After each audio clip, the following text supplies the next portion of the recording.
ఇవాళ జరుగుతున్న కుట్ర కేసీఆర్ పైన జరుగుతున్న కుట్ర కేవలం ఈ రేవంత్ అన్నటువంటి ఇంత తోడు చేస్తే కాదు. దాని వెనకాల తప్పకుండా చంద్రబాబు మోడీ ఇద్దరు కూడా ఉన్నారు. కేసీఆర్ మళ్ళీ లేవడం అంటూ జరిగితే తెలంగాణతోనే ఆగడు, తప్పకుండా ఢిల్లీ దానికి వస్తాడు అన్న భయం మోడీలో ఉంది.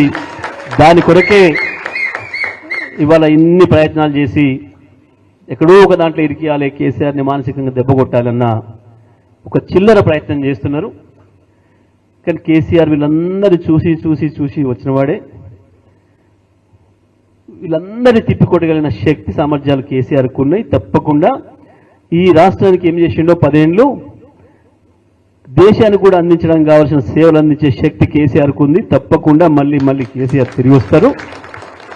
రాష్ట్రంతో పాటు దేశాన్ని కూడా మన పద్ధతుల్లో ముందుకు తీసుకుపోతారు.